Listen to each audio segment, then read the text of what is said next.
প্রায় 5 কোটি বছর আগে ভারতীয় উপমহাদেশীয় প্লেট উত্তর দিকে এসে এশিয়ান প্লেটের সঙ্গে ধাক্কা খায়।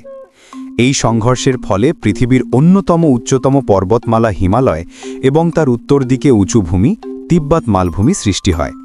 তাই বলা যায় তিব্বত প্রকৃতপক্ষে পৃথিবীর ভূগোলগত সংঘর্ষের ফলাফল, যাকে অনেক সময় বলা হয় বিশ্বের ছাদ। তিব্বতের ভৌগোলিক দিক থেকে জানলেও আমরা এর সৌন্দর্য সম্পর্কে অনেকে জানি না। চলুন জেনে নেওয়া যাক তিব্বতের সৌন্দর্য সম্পর্কে। তিব্বতের মানুষ প্রধানত যাযাবর ছিল, পশুপালন করত এবং ছোট ছোট গোত্রে বসবাস করত। স্থানীয় ধর্ম ছিল বন ধর্ম, যা পরবর্তীতে বৌদ্ধ ধর্মের সঙ্গে মিশে যায়। প্রায় 618 খ্রিস্টাব্দে রাজা সোংসেন গাম্পো তিব্বতকে একত্রিত করে একটি ঐক্যবদ্ধ রাজ্য প্রতিষ্ঠা করেন। তিব্বতকে বলা হয় রুফ অফ দ্য ওয়ার্ল্ড, কারণ এটি পৃথিবীর সবচেয়ে উঁচু মালভূমি, গড়ে প্রায় 4500 মিটার বা 14,800 ফুট উচ্চতায় অবস্থিত।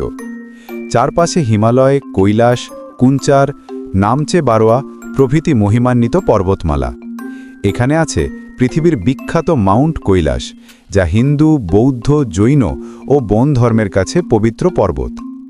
নীল আকাশের নিচে বিস্তৃত তুর্কোজ রঙের হ্রদ, যেমন ইয়ামদ্রোক হ্রদ, নামসো, মানস সরোবর।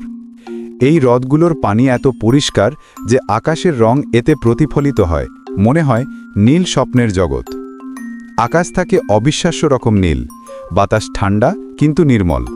সূর্যোদয় ও সূর্যাস্তে পাহাড়ের ছায়া ও রঙিন আলো মিলে তৈরি হয় সোনালি ও লালচে জাদু। মঠ, প্রার্থনা পতাকা, প্রার্থনা চাকা সর্বত্র দেখা যায়। লাসা শহরের জোখাং মন্দির ও পোটালা প্যালেস, দালাই লামার প্রাসাদ শুধু স্থাপত্য নয়, আধ্যাত্মিক প্রতীকের প্রতীক। পাহাড়ের গায়ে হাজার বছর পুরনো বৌদ্ধ গুহাচিত্র এখনও টিকে আছে। তিব্বতীয় পোশাক, সঙ্গীত, নাচ, উৎসব সবই রঙিন ও শান্তিপূর্ণ।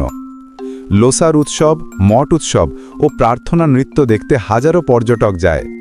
তিব্বতীয় মানুষ অত্যন্ত শান্ত, অতিথি পরায়ণ ও ধর্মভীরু। তিব্বতের সৌন্দর্য কেবল চোখে নয়, মনে অনুভূত হয়, কারণ এটি প্রকৃতি, ধর্ম ও আত্মার শান্তির মিলনস্থল। বর্তমান 21 শতাব্দী। তিব্বত এখন চীনের স্বায়ত্তশাসিত অঞ্চল। ধর্ম ও সংস্কৃতির সংরক্ষণ চলছে।